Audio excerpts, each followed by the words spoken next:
focus of this video is how to add a new pane of content.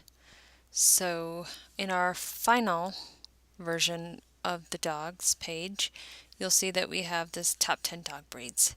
So now we need to add it.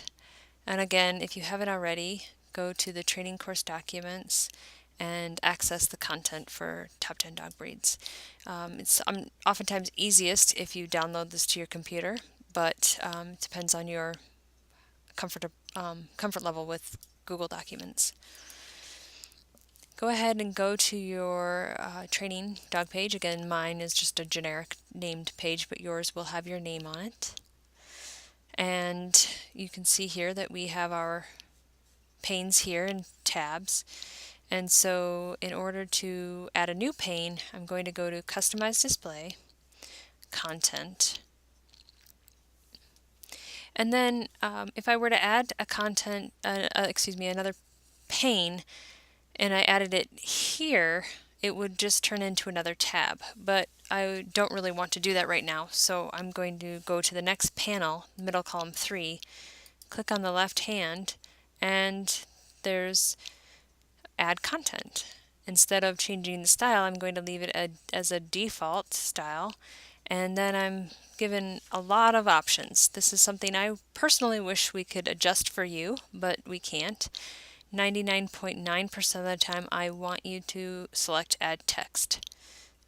Definitely do not add new custom content. Just add text most of the time. This is going to be similar but different to adding a new page of content in that there is a title space. So back at the top 10 dog breeds, I'm going to just go ahead and copy it from this Google document. And I'm going to go ahead and paste it into my title area. It automatically is stripping out the code that is invariably going to be taken from the Google document. But I will probably not be so lucky here in this copy and paste from the content itself. So 1 through 10, I'm going to copy the content, go back to my page, or excuse me, new pane, and there is the paste from Word. I'm going to click on that. For me, it keeps opening up in my other browser window, or excuse me, other screen. I'm going to paste it in, and I'll insert it. And you can tell already that it's not quite right. And until you're really accustomed to working in Drupal, you might not notice that. I'm going to click on the eraser button, but I'm also going to hit on the insert remove numbers, or excuse me, ordered list, numbered list. And I'm going to highlight all of this text again, and I'm going to insert and remove the numbered list. And now it hopefully should be looking the way it should. Just for good measure, I'm going to click the eraser button again. And again, what that does is it just removes, it should remove any code that could be sneaking in there from copying and pasting it from an email or a document. All those things do have code in them even though we don't see it, and it adjusts the style of the font and other things that make your web pages look pretty terrible in my opinion. So go ahead and click Save.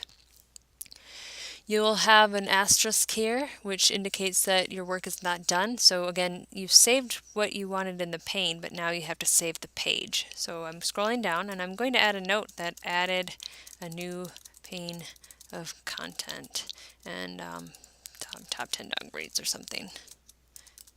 Depends on how many edits you're making to a page. Go ahead and click and save. And now I need to go to view to see what I just did. And if I scroll all the way down below the tabs, I will see top 10 dog breeds, but, oh, that's strange. For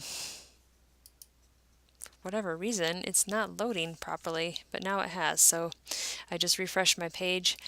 That's a lesson to be patient. I don't know what happened there. Maybe just my recording. But now I have the top 10 dog breeds with the ordered list content. We will, in another activity, show you how to move that new pane of content. But for now, that is how you add a new pane of content in AHC Drupal.